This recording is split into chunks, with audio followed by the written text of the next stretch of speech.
एक समय की बात है, बलरामपुर नाम के गांव में सोहन नाम का एक गरीब किसान अपनी पत्नी रूपवती और बूढ़ी माँ के साथ रहा करता था। सोहन की एक छोटी सी बेटी थी जिसका नाम मुन्नी था। गांव के मुनीम जी के यहाँ मजदूरी करके किया करता था। सोहन का घर का गुजारा बहुत मुश्किल से हो पाता था।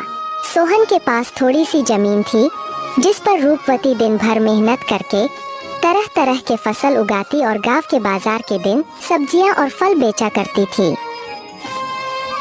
सारे बलरामपुर वासी रूपवती से ही सब्जियां और फल खरीदते।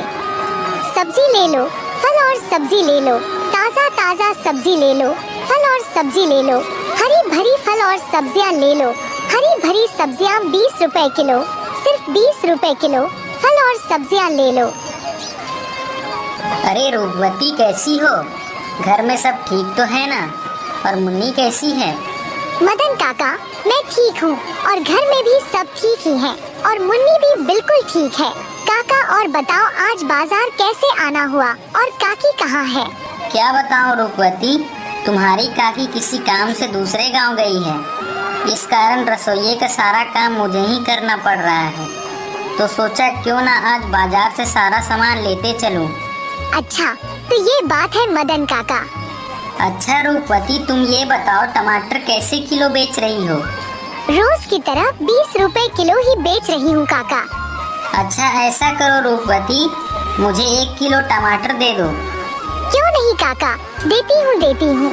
इतना कहकर रूपवती मदन काका को 1 किलो टमाटर दे देती है और बदले में मदन काका से पैसे ले लेती है।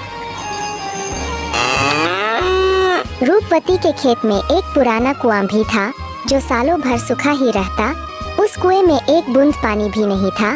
इस कारण रूपवती दूसरे गांव वालों के कुएं का पानी अपने खेतों की सिंचाई और खेती के लिए इस्तेमाल करती थी। अपने कुएं से पानी लेते देखकर कुएं के मालिक हरिदास को रूपवती से बहुत जलन होती थी। एक दिन जब रूपवती अपने खेतों में मेहनत से काम कर रही थी, तभी वहां कुएं का मालिक हरिदास आता है और रूपवती से कहता है, अरे रूपवती कैसी हो? खेतों का काम कैसा चल रहा है? मैं ठीक हूँ हरिदास चाचा, खेतों का काम भी ठीक ही चल रहा है। मैं यह कह रहा था रूपवती कि मैं तुम्हें बहुत सालों से अपने कुएं का पानी देता आ रहा हूँ।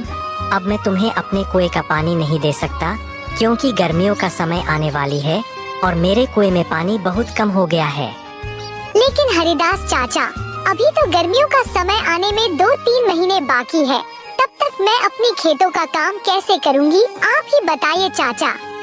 मैं कुछ नहीं जानता रूपवती, यह तुम्हारी दिक्कत है, तुम अपना समझो। मैं तुम्हें अपने कुएं का पानी नहीं दे सकता। यह सुनकर रूपवती मन ही मन बहुत दुखी हो जाती सोहन को सारी बातें बताती है। यह क्या हो गया भाग्यवान, यह क्या परेशानी आ पड़ी? अब हमारा घर का गुजारा कैसे होगा? आप चिंता ना करो भाग्यवान, ऊपर वाला सब देख रहा है, प्रभु हमारी मदद जरूर करेंगे। अच्छा ठीक है रूपवती, तुम जाकर आराम करो, मैं हरिदास काका से मिलकर आता हूँ। यह कहकर सोहन हरिदास काका से मिलने उनके घर की ओर निकल पड़ता है।